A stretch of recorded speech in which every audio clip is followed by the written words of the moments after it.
মহেশখালীর LNG terminal থেকে জাতীয় গ্রিডে গ্যাস সরবরাহ শুরু হয়েছে।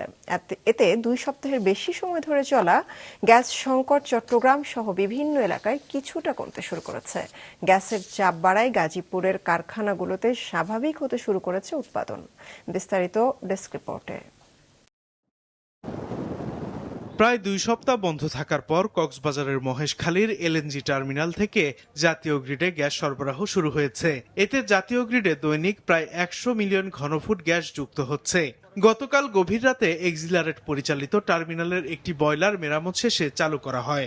আগামী 2-1 দিনের মধ্যে দ্বিতীয় বয়লারটি চালু হলে গ্যাস সরবরাহ আরও বাড়বে বলে জানিয়েছে Karnaphuli gas distribution company limited.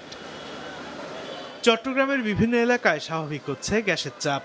এতে শিল্প কারখানা ও ফিলিং স্টেশনে গ্যাসের সংকট কাটতে শুরু করেছে। আজ কোনো রকম ভোগান্তি ছাড়া ফিলিং স্টেশন থেকে গ্যাস নিতে পারছেন বিভিন্ন যানবাহনের চালকরা। সবগুলো পাম্পের মধ্যে গ্যাস দিতেছে এবং পরিস্থিতি স্বাভাবিক। আজকে সকালেও আমি গ্যাস নিয়েছি, যেমন কষ্ট হয় নাই, এখনও গ্যাস নিয়েছি, কোনো পেরেশানি হয় নাই। 5-7 দিন মানে গ্যাসের জন্য গাড়ি চালাতে পারে নাই, ঝামেলা হয়েছে। আজকে গ্যাস ফ্রি হয়েছি, আজকে চালাতে পারি। সকাল 6টা সিরিয়াল দিয়েছি, বিকাল সন্ধ্যা 6টায় পাইছি না সন্ধ্যা এই, আর এখন একটু ক্লিয়ার আছে আর কি। গ্যাস সংকটের কারণে গাজীপুরে 3,500 শিল্প কারখানার মধ্যে 20 ভাগ কারখানায় 3 দিনের ছুটি চলছে। চালু কারখানাগুলোতে আজ কোনো গ্যাসের সংকট হয়নি। কারখানাগুলোতে আজ 4 PSI গ্যাসের চাপ রয়েছে। এছাড়া ফিলিং স্টেশনে চাপ রয়েছে 5 PSI। আজকে গার্মেন্টস বন্ধ থাকাতে আমরা গ্যাসের প্রেশারটা একটু বেশি পাইতেছি। গ্যাসের প্রেশার ভালো আসছে, মিল ফ্যাক্টরিতেও গ্যাস পাওয়া যাচ্ছে এখন। তবে এখনো সংকট কাটেনি যশোরে।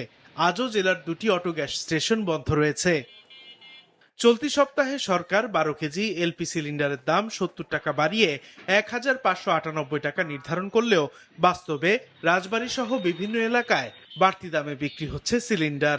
এতে বিপাকে পড়েছেন সাধারণ মানুষ। সাদেকুর রহমান সিদ্দিকী, মাছরাঙা, নিউজ ডেস্ক।